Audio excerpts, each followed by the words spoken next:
జనానికి తెలివి పెరిగింది సార్. ఆలోచిస్తున్నారు. డబ్బు నీ దగ్గర ఉంది, దొబ్బింది ఉంది, ఇస్తానంటావు, తీసుకుంటాం, మేము వేసేవాళ్ళకి మేము వేస్తాం. సరే, ఈ మధ్యన దర్శకుడు రామ్ గోపాల్ వర్మ గారు ఒక మాట అన్నారు. ఏదైతే మీరు ప్రతిరోజు జగన్ గారిని విమర్శించే తీరు, మాట్లాడే తీరు, ఆయన తిట్టే తీరు, దానికన్నా భిన్నంగా నేనేమి సినిమాల్లో పెట్టట్లేదు. నిజంగా ఒక ముఖ్యమంత్రిని రకరకాలుగా మాట్లాడుతున్నారు టీవీ డిబేట్లో కానీ వాటిలో కానీ. కనీసం ఆయనకి ముఖ్యమంత్రి అనే గౌరవం కూడా మీరు ఇవ్వట్లేదు. అటువంటిది వ్యూహం సినిమాలో జగన్ గారి ఏదైతే బయోపిక్లా తీస్తుంటే దాన్ని అడ్డుకోవటం అనేది నిజంగా దారుణం కదా. దాని గురించి మీరు ఏమంటారు? నిజంగా రామ్ గోపాల్ వర్మ చాలా గొప్ప మాట అన్నాడండి. మీరు నోటుకొచ్చినట్లు నోట్లో ఏదో ఉన్నట్టు నానా రకాలుగా మాట్లాడుతున్నారే. వయసు పెద్ద ఆయన పెద్ద ఆయనకి ఆ వయసు కూడా ఇది తెలుసుకోకుండా ఆయన కూడా అంటున్నారే. ఈ కుర్రాడేమో వేరే ఏదో పేరు అంటాడా. అసలు నువ్వు పప్పు, అదంతా రాష్ట్రం అంతా వ్యాపించింది.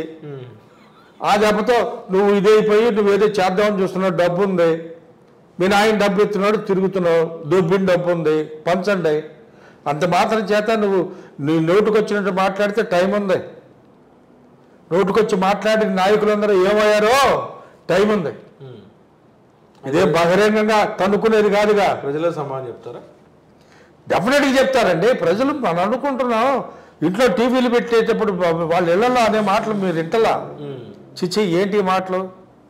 ఏ పార్టీ వాళ్ళైనా, నేను ఒక పార్టీ అంటలా, ఏ పార్టీ వాళ్ళైనా అసభ్యకరమైన పదజాలం వాడినా, సామాజికంగా కొంచెం పదాలు కూడా తప్పుదొరిన వాళ్ళు ఒప్పుకోవట్లా. నువ్వు ఎక్కడో అమెరికాలో చదువుకొని వచ్చాడన్నావు, తెలుగు రాక తిడుతున్నావా, మరి వచ్చి తిడుతున్నావా, నోటుకొచ్చినట్టు అంటున్నావు. ఫోటోగ్రాఫ్ కూడా గౌరవం లేకుండా ఎందుకు మాట? తప్పండి అది. అది బుద్ధి మాంద్యం వల్ల చేసే పనులండి. ఎవరు ఉన్నాడు ఇప్పుడు చదువుకుని, నేను అంటున్నా ఆయన చంద్రబాబు గారే అంట, ఈ కుర్రాడు బొడ్డాడు కాబట్టి లోకేష్ అంటాం. దానికి మర్యాద ఇచ్చిపుచ్చుకోవడంలో తప్పేంటండి? ఎందుకని ఆంధ్రాలో ఈ 4 ఏళ్ళ పరిస్థితులు ఉన్నాయంట?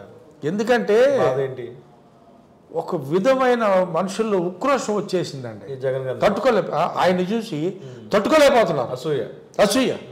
అమ్మో ఏంటి జనానికి పంపకాలు ఏంటి, ఎన్ని వ్యవహారాలు ఏంటి, రేపేం కాబోతుంది ఏంటి, ఇది వాళ్ళ భవిష్యత్తు, వాళ్ళ రాజకీయ భవిష్యత్తు ఏం కాబోతుంది. ఆయనకేం పాపం ఒక్కగానే ఒక్క కొడుకు, ఈ కొడుకుని ఏదో అందలం ఎక్కించాలని ఆయన తీవ్రంగా ప్రయత్నించడం.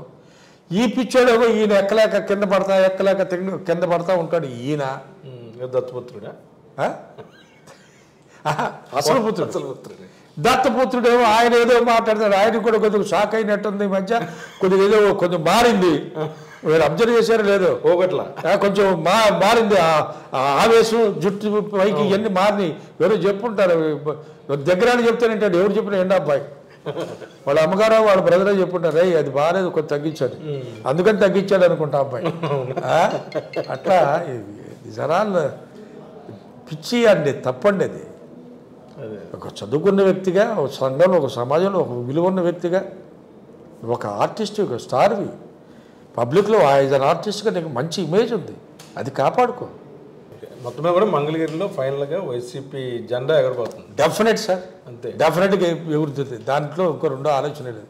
పెట్టండి, ఆయన్ని డబ్బులుండి పెడతాడు, తప్పే పెట్టాలి కదా. ప్రజాబలం ఉంది, మాకు ప్రజాబలం ఉందా, ఆయనకి డబ్బు బలం ఉందా, పెట్టండి, యూ విల్ సీ.